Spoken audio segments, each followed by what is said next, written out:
Good morning, lovely people. My name is Do Antonio Alikem, a final year student here at the Regional Maritime University. It's a pleasure to have us on set and to speak to you today. I'm here together with Brown Leslie. A student, let me give you some time to introduce yourself now. Hi, I'm Leslie Brown Mauli, a marine engineering student and also the president for Gmnoa's RMU student chapter. And I'm glad to be here with you. I'm also here with Ace Gonzalez from the Philippines, from Hi. Wellness at Sea, Sailor Society. Hi, so I'm Ace Gonzalez, the Philippine manager for Sailor Society. Thank you for being here.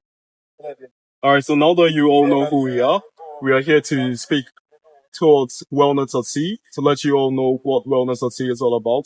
Here with our colleague from Sailor Society, we plan on giving you an enriched understanding of what Wellness at Sea is all about, what Sailor Society is all about, and what our seafarers out there are facing and how we want to engage them to help them. So let's thank you very much for being here at Regional Maritime University. Your presence is much welcome. We have a few questions to engage our viewers.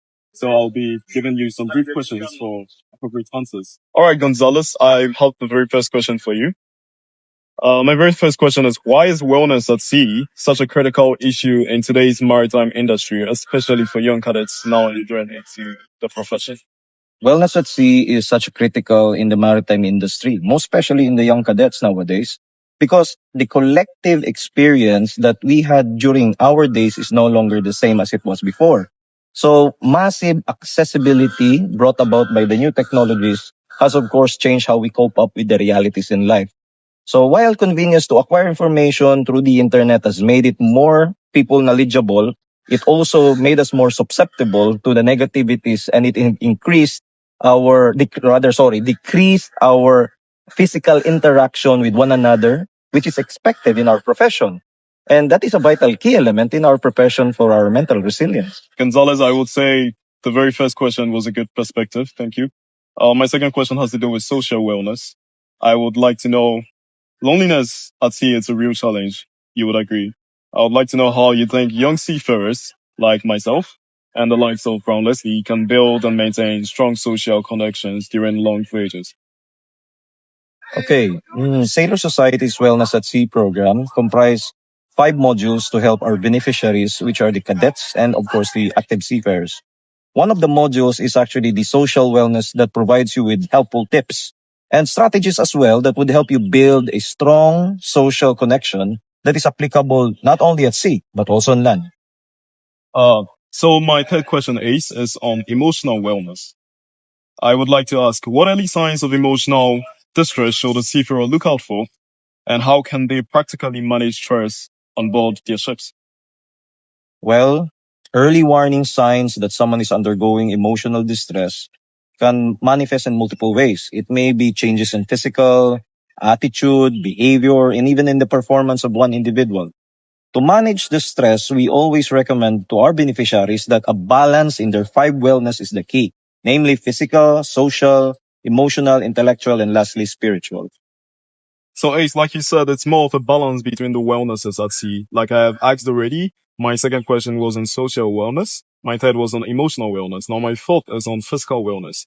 I'd like to ask you what you think about this question again. So given the limited space and resources a vessel has, what are the simple but effective ways for seafarers to generally stay physically fit at sea? Well, physical wellness is never limited to space. One can keep themselves physically active through exercise, even in the confinements of their cabin, such as push-ups, sit-ups, or even chair exercises. And to add, physical wellness is not limited to exercise alone. This also includes how we maintain our healthy diet and by eating and drinking healthy sustenance. I would have to move on to my fifth question on intellectual wellness. My question is, how important is continuous learning for a seafarer, and what resources would you recommend to help cadets grow intellectually while they are at sea? Wow, that's a very interesting question. Let me see. Give me some seconds to think. Well, seafaring, similar to most technical professions, are quite routinary in general. There will become a point that we have mastered to the point that we can keep one's eye closed and still be able to accomplish the task that we're doing. This poses a risk of losing interest in our profession. Intellectual wellness is about continuously learning, continuously pursuing knowledge, and this can be accomplished by learning that there are available and cost effective, such as watching movies, or maybe you could consider learning music, exploring art. Yeah, you can do some painting, something like that. Learning music may that also be good for you. Exploring art in advanced education, like taking offline courses, similar to what we in Sailor Society are providing. We have what we call the free e-learning platform that they can access to learn more about wellness.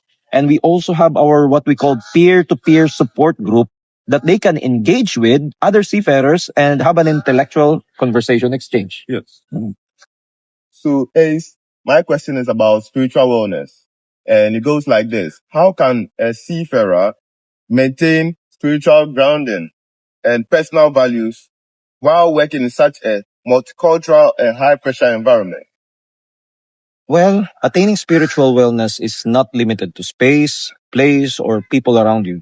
Spiritual wellness is a conscious choice that can be done in prayer, meditation, singing praises of worship, engagement in nature, and also you can do it as simple as seeing and even enjoying the sunrise or the sunset. And what is important is you give yourself some quiet moment during your rest period on board in order to reflect. That's spiritual wellness is all about. Well, I thought spiritual wellness had to do with prayer and religion, but it's nice to know that it also involves inner peace and reflection. So I'll be going on with my next question, which has to do with, in your experience, what unique wellness challenges do African seafarers face, and how can global organizations better support them? In my 7 days of experience in this beautiful land of Ghana, hence friendly people, I do really believe the great potential of having an impact in the maritime industry. Africans being a minority in comparison to other countries who leads in providing the manpower of our current ships, it would be logical that they would have to really prepare themselves towards the posing challenges on wellness at sea. Indeed, I believe that African seafarers really need support. And the next question is about, what role do international bodies and NGOs play in promoting seafarer welfare? And how can more grants be directed towards African maritime institutions? NGOs like Sailor Society is always ready to support any institutions globally in helping train the cadets and the seafarers so that we could help them prepare to the expected challenges that they would eventually face. As with RMU and the rest of the other African schools getting grants, well, technical and behavioral competence is to be tested and needs to be proven, and that should be according to the industry's expectation or even beyond the expectation. Then grants would freely step in Africa's doorstep, and we, as NGO, could do more by using those grants for, of course, our operational expenses would be needed, of course, for our travels in Africa. So, Ace, I do agree with you. Unions such as the Ghana Merchant Navy Officers Association and the International Transport Workers Federation are doing such a great job advocating for the young seafarers from Africa.